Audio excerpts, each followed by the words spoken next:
पश्चिम बंगाल के राज्यपाल सीवी आनंद बोस जी,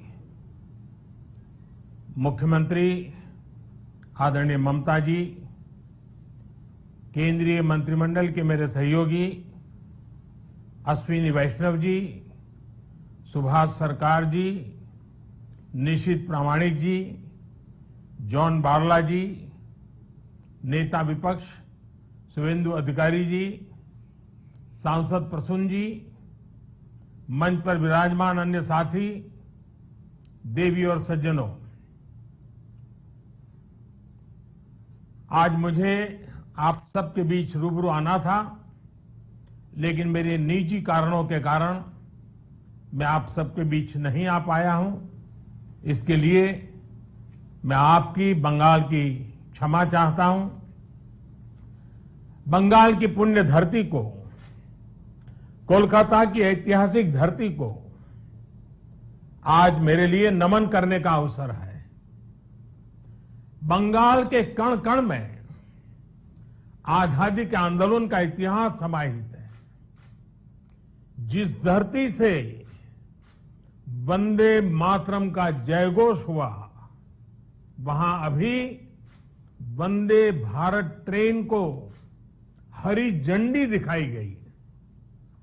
आज 30 दिसंबर की तारीख का भी इतिहास में अपना बहुत महत्व है। 30 दिसंबर 1943, 1943, उस दिन ही नेताजी सुभाष ने अंडमान में तिरंगा फहराकर भारत की आजादी का बिगुल फूंका था। इस घटना के 75 वर्ष होने पर साल 2018 में मैं अंडमान गया था। नेताजी के नाम पर एक द्वीप का नामकरण भी किया था। और अब इस समय देश आजादी के 75 वर्ष का पर्व मना रहा है, अमृत महोत्सव मना रहा है। इसी अमृत महोत्सव में देश ने 475 वंदे भारत ट्रेन शुरू करने का संकल्प लिया था। आज इसी में से एक हावड़ा न्यू जलपाईगुड़ी वंदे भारत ट्रेन यहां कोलकाता से शुरू हुई है। आज ही रेलवे और मेट्रो की कनेक्टिविटी से जुड़े अन्य प्रोजेक्ट्स का भी लोकार्पण और शिलान्यास हुआ है। करीब 5,000 करोड़ रुपए की लागत से जोका बीबीडी बाग मेट्रो प्रोजेक्ट पर काम हो रहा है। इसमें से जोका तरालता मेट्रो रूट बनकर तैयार हो गया है। इससे शहर के लोगों की ईज ऑफ लिविंग और बढ़ेगी। साथियों, कुछ देर बाद ही मुझे गंगा जी की स्वच्छता और पीने के पानी से जुड़ी अनेक परियोजनाएं पश्चिम बंगाल को सौंपने का अवसर मिलेगा। नमामि गंगे मिशन के तहत पश्चिम बंगाल में सीवरेज के 25 से ज्यादा प्रोजेक्ट्स को मंजूरी दी गई है। इनमें से 11 प्रोजेक्ट पहले ही पूरे हो चुके हैं और 7 प्रोजेक्ट आज पूरे हो रहे हैं। आज 1,500 करोड़ की लागत से 5 नई परियोजनाओं पर काम भी शुरू हो रहा है। इसमें जो प्रमुख है वो है आदि गंगा नदी का पुनरुद्धार। मुझे बताया गया है कि अभी आदि गंगा नदी की स्थिति दुर्भाग्य से बहुत खराब है। इसमें जो कूड़ा कचरा गिरता है, सीवर का गंदा पानी गिरता है, उसकी सफाई के लिए 600 करोड़ रुपए से अधिक का आधुनिक इंफ्रास्ट्रक्चर तैयार किया जा रहा है। हम लोग अक्सर व्यक्ति के जीवन में प्रिवेंटिव हेल्थ केयर की बात तो करते रहते हैं और हम कहते हैं कि दिनचर्या वो होनी चाहिए कि बीमारी की नौबत ही ना आए। ठीक इसी तरह नदी की गंदगी को साफ करने के साथ ही केंद्र सरकार प्रिवेंशन पर भी बहुत जोर दे रही है और इस प्रिवेंशन का सबसे बड़ा और आधुनिक तरीका है ज्यादा से ज्यादा आधुनिक सीवेज ट्रीटमेंट प्लांट। आने वाले 10-15 साल बाद की जरूरतों को ध्यान में रखते हुए देश में आज ही आधुनिक सीवेज ट्रीटमेंट प्लांट लगवाए जा रहे हैं। आजादी के अमृत काल में हमें फॉरवर्ड लुकिंग सोच और अप्रोच के साथ देश को आगे ले जाना है। साथियों, इस 21वीं सदी में भारत के तेज विकास के लिए भारतीय रेलवे का भी तेज विकास, भारतीय रेलवे में तेज सुधार, ये सारी बातें बहुत जरूरी हैं। इसलिए आज केंद्र सरकार भारतीय रेलवे को आधुनिक बनाने के लिए, रेलवे इंफ्रास्ट्रक्चर को आधुनिक बनाने के लिए रिकॉर्ड इन्वेस्टमेंट कर रही है। आज भारत में भारतीय रेलवे के कायाकल्प का राष्ट्रव्यापी अभियान चल रहा है। आज वंदे भारत, तेजस, हमसफर जैसी आधुनिक ट्रेनें देश में बन रही हैं। आज विस्टाडोम कोचेज रेल यात्रियों को नए अनुभव करा रहे हैं। आज सुरक्षित आधुनिक कोचेज की संख्या में रिकॉर्ड वृद्धि हो रही है। आज रेलवे स्टेशन को भी एयरपोर्ट की तरह विकसित किया जा रहा है। न्यू जलपाईगुड़ी स्टेशन भी इसी लिस्ट में शामिल है।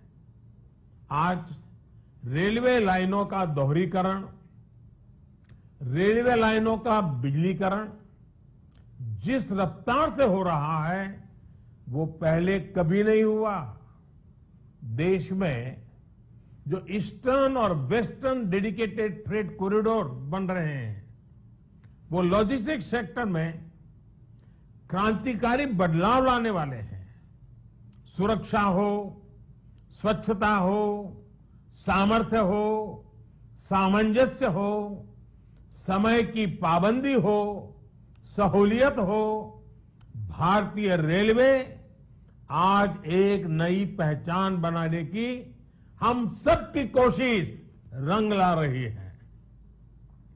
बीते 8 वर्षों में भारतीय रेलवे ने आधुनिकता की नींव पर काम किया है। अब आने वाले 8 वर्ष में हम भारतीय रेलवे को आधुनिकता की नई यात्रा पर निकलते हुए देखेंगे। भारत जैसे युवा देश के लिए भारतीय रेल भी युवा अवतार लेने जा रहा है और इसमें निश्चित तौर पर 475 से ज्यादा वंदे भारत ट्रेनों की बड़ी भूमिका होगी। साथियों, आजादी के बाद के 7 दशकों में 20,000 रूट किलोमीटर रेल लाइन का बिजलीकरण हुआ। वहीं 2014 में हमारी सरकार बनने के बाद बीते 7-8 वर्षों में ही 32,000 रूट किलोमीटर से ज्यादा रेल लाइन का बिजलीकरण हो चुका है। ये है देश के काम करने की रफ्तार, रेलवे के आधुनिकीकरण की रफ्तार। और इस रफ्तार को तेज करने के लिए अब भारत में दुनिया के सबसे शक्तिशाली बिजली के रेल इंजनों का भी तेजी से निर्माण हो रहा है। साथियों, आज के भारत की स्पीड और स्केल का एक और प्रमाण हमारा मेट्रो रेल सिस्टम है। कोलकाता के लोग जानते हैं कि दशकों से मेट्रो रेल पब्लिक ट्रांसपोर्ट का कितना बेहतरीन माध्यम रही है। 2014 से पहले तक देश में कुल मेट्रो नेटवर्क 250 किलोमीटर से भी कम था और इसमें भी सबसे बड़ी हिस्सेदारी दिल्ली एनसीआर की ही थी। केंद्र सरकार ने इस स्थिति को भी बदलता हुआ है, उसको बदलने का पूरा प्रयास किया है और बहुत तेजी से बदला है। बीते 8 वर्षों में हमने मेट्रो का 2 दर्जन से अधिक शहरों तक विस्तार किया है। आज देश के अलग अलग शहरों में लगभग 800 किलोमीटर ट्रैक पर मेट्रो चल रही है। 1000 किलोमीटर के नए मेट्रो रूट पर तेजी से काम चल रहा है। जोका बीबीडी मार्ग मेट्रो परियोजना इसी संकल्प का हिस्सा है। साथियों, पिछली सदी के भारत की 2 और बड़ी चुनौतियां रही हैं जिन्होंने देश के विकास पर बहुत नकारात्मक असर डाला है। एक चुनौती रही इंफ्रास्ट्रक्चर के कार्यों में विभिन्न एजेंसियों में तालमेल की कमी और दूसरी चुनौती रही ट्रांसपोर्ट के विभिन्न साधनों में भी आपसी तालमेल का जीरो होना। इसका नतीजा ये हुआ कि सरकार के एक विभाग को पता ही नहीं होता था कि दूसरा विभाग कहां नया काम शुरू करने वाला है।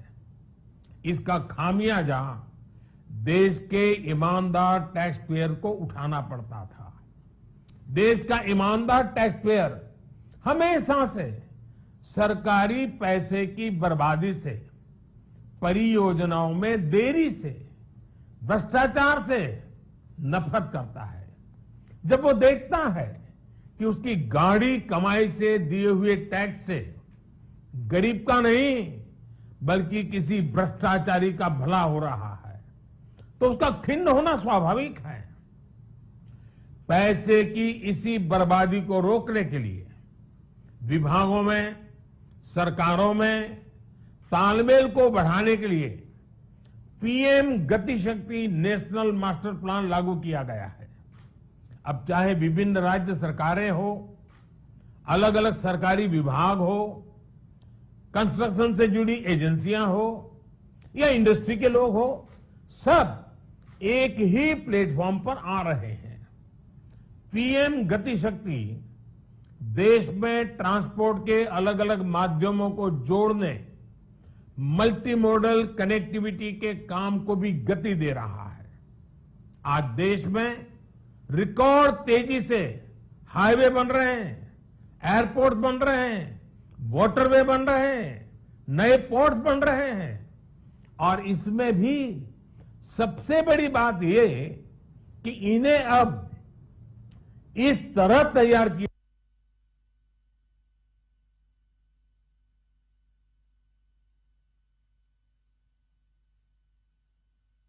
हाईवे बेहतर तरीके से रेलवे स्टेशनों से कनेक्ट हो, रेलवे स्टेशन एयरपोर्ट से कनेक्टिविटी हो, लोगों को ट्रांसपोर्टेशन के दौरान सीमलेस कनेक्टिविटी भी मिले। साथियों, 21वीं सदी में तेजी से आगे बढ़ने के लिए हमें देश के सामर्थ्य का सही इस्तेमाल करना होगा। मैं देश के लोगों को वाटरवेज का उदाहरण भी देना चाहता हूं।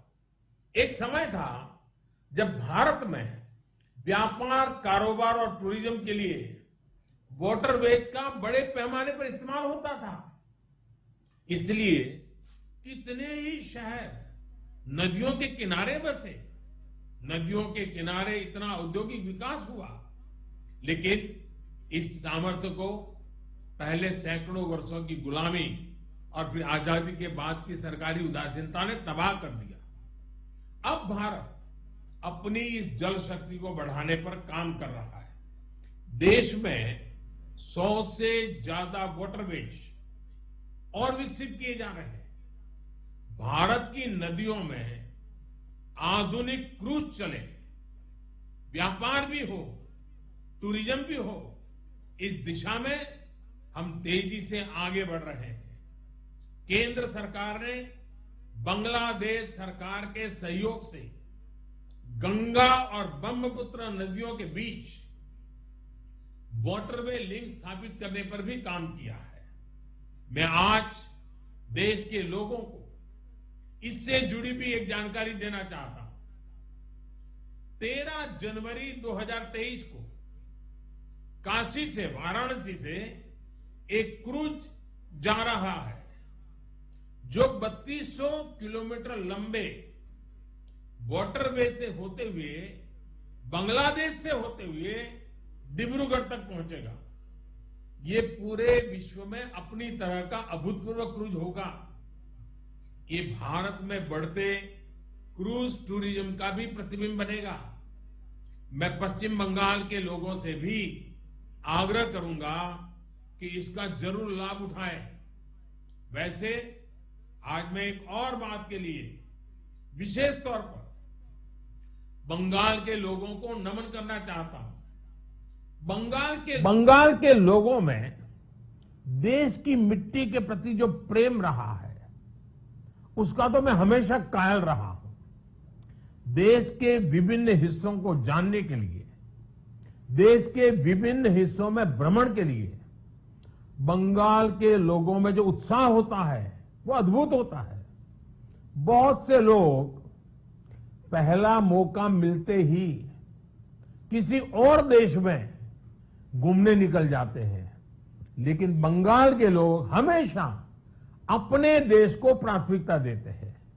बंगाल के लोग पर्यटन में भी नेशन फर्स्ट की भावना को लेकर चलते हैं। और आज जब देश में कनेक्टिविटी बढ़ रही है, रेलवे, हाईवे, वाटरवे आधुनिक हो रहे हैं, तो इससे ईज ऑफ ट्रैवल भी उतना ही बढ़ रहा है। इसका बड़ा लाभ बंगाल के लोगों को भी मिल रहा है। साथियों, गुरुदेव टैगोर द्वारा रचित प्रसिद्ध पंक्तियां हैं, ओ ओमार देशेर माटी, तोमार पौरे ठेकाई माथा, यानी हे मेरे देश की माटी, मैं तुम्हारे आगे अपना सर झुकाता हूं। आजादी के इस अमृत काल में मातृभूमि को सर्वोपरि रखते हुए हमें मिलकर काम करना है। आज पूरी दुनिया भारत को बहुत भरोसे से देख रही है। इस भरोसे को बनाए रखने के लिए हर भारतीय को पूरी शक्ति लगा देनी है। हमें हर दिन का उपयोग राष्ट्र निर्माण में करना है, हर पल का उपयोग राष्ट्र निर्माण में करना है। देश सेवा के कार्यों में हमें रुकना नहीं है। इन्हीं शब्दों के साथ मैं अनेक परियोजनाओं के लिए बंगाल को बहुत बहुत बधाई देता हूं। फिर एक बार आपका अभिवादन करता हूं और मैं अपनी बात को समाप्त करता हूं। बहुत बहुत धन्यवाद।